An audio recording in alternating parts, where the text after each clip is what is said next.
NMCയുടെ online portal മാറ്റുവാണ്. NMC ഓൺലൈനിൽ നിന്ന് my NMCയിലോട്ട് മാറ്റുവാണെന്ന് പറഞ്ഞ് എനിക്കിപ്പോൾ കഴിഞ്ഞ ഒരു 1-2 ആഴ്ചയായിട്ട് വരുന്ന എല്ലാ ക്വസ്റ്റ്യൻസും ഇങ്ങനെയുള്ള കോമൺ ആയിട്ടുള്ള ക്വയറീസ് ആണ്. ഇത് അധികം ടെൻഷൻ ആവാനുള്ള കാര്യമൊന്നുമില്ല കേട്ടോ. അതായത് ഇവർ NMC ഓൺലൈനിലാണ് നമ്മൾ ഇത്രയും കാലം നമ്മളുടെ അപ്ഡേറ്റ്സ് എല്ലാം ഓൺലൈനായിട്ട് വ്യൂ ചെയ്തുകൊണ്ടിരിക്കുന്നത്. നമുക്കൊരു പോർട്ടൽ, ഇൻഡിവിജ്വൽ പോർട്ടൽ ഉണ്ടായിരുന്നു. അത് മറ്റൊരു പോർട്ടൽ അല്ലെങ്കിൽ മറ്റൊരു സിസ്റ്റത്തിലേക്ക് മാറുന്നു എന്നുള്ളതേ ഉള്ളൂ. അതിന് നമ്മൾ ആരും ടെൻഷൻ അടിക്കേണ്ട ആവശ്യമില്ല. ഇതൊരു സ്ട്രേറ്റ് ഫോർവേഡ് ആയിട്ടുള്ള പ്രൊസീജിയർ ആയിരിക്കും.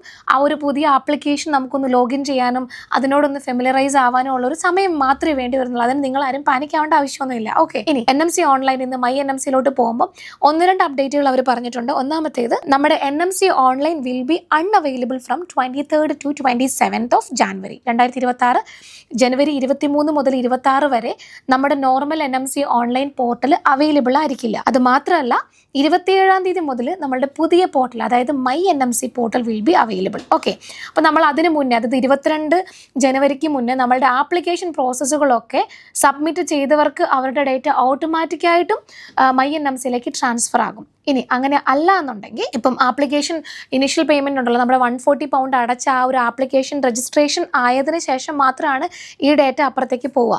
അതല്ലാതെ നമ്മൾ ജസ്റ്റ് പേര്, മെയിൽ ID കൊടുത്തിട്ടുണ്ടെങ്കിൽ that doesn't mean that you are really started your registration with your NMC. നിങ്ങൾ ചെയ്യുമ്പോൾ ശ്രദ്ധിക്കുക, നിങ്ങൾ ജസ്റ്റ് സ്റ്റാർട്ട് ചെയ്ത് വെച്ചിട്ടുള്ളെങ്കിൽ നിങ്ങളുടെ ആ ഒരു പ്രോസസ്സ് ഇനിഷ്യേറ്റ് ചെയ്ത് ആ ഒരു ഫസ്റ്റ് പാർട്ട് കഴിഞ്ഞ് വെക്കുവാണെങ്കിൽ ഈ ഒരു ഡേറ്റയെല്ലാം പുതിയ പോർട്ടൽ വരുമ്പോൾ അല്ലെ പുതിയ സിസ്റ്റം വരുമ്പോൾ ഇത് ഓട്ടോമാറ്റിക്കായിട്ടും അവർ തന്നെ ട്രാൻസ്ഫർ ചെയ്യും.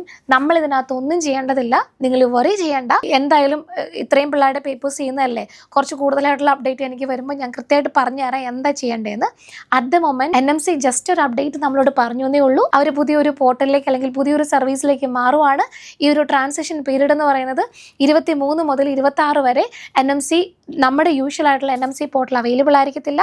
പിന്നെ നമ്മൾ പേപ്പർ വർക്കുകളൊക്കെ സ്റ്റാർട്ട് ചെയ്തവർ ആ ഒരു രജിസ്ട്രേഷൻ പ്രോസസ്സിനെ നമ്മൾ പേയ്മെൻറ്റ് സെക്ടറിലൊക്കെ ആക്കി ആ ഒരു രജിസ്ട്രേഷൻ പ്രോസസ്സ് സ്റ്റാർട്ട് ചെയ്തെങ്കിലും അതിൻ്റെ ഫസ്റ്റ് പാർട്ട് കംപ്ലീറ്റ് ആക്കി വെക്കുക, അല്ലെങ്കിൽ ആ ഒരു പേയ്മെൻറ്റ് സൈഡ് വരെയെങ്കിലും കംപ്ലീറ്റ് ആക്കി ആ ഒരു രജിസ്ട്രേഷൻ ഇനിഷ്യേറ്റ് ചെയ്ത് വെച്ചിട്ടുണ്ടെങ്കിൽ ഡേറ്റ ഓട്ടോമേറ്റഡ് ആയിട്ടും ഇപ്പുറത്തേക്ക് ട്രാൻസ്ഫർ ആകും. ക്ലിയർ ആയി എന്ന് വിശ്വസിക്കുന്നു. ഇതിൻ്റെ പേരിൽ കുറേ അലിഗേഷൻസോ അല്ലെങ്കിൽ കുറേ അധികം ആൾക്കാർ പേടിച്ചിട്ട് പേപ്പർ വർക്ക് നിർത്തിവെക്കുന്നു. കുറേ ആൾക്കാർ പേപ്പർ വർക്ക് ചെയ്തിട്ട് രാത്രി 12 മണിക്കൊക്കെ വിളിക്കുന്നു. You don't need to worry about it at all. ഇത്രയും കാര്യങ്ങൾ നിങ്ങൾക്ക് അറിയുന്ന കാര്യങ്ങൾ തന്നെ നമുക്കും അറിയത്തുള്ളൂ. അതിൽ കൂടുതലൊന്നും ആരും പറഞ്ഞിട്ടില്ല. So if there is anything comes up, I'll let you know. Thank you so much.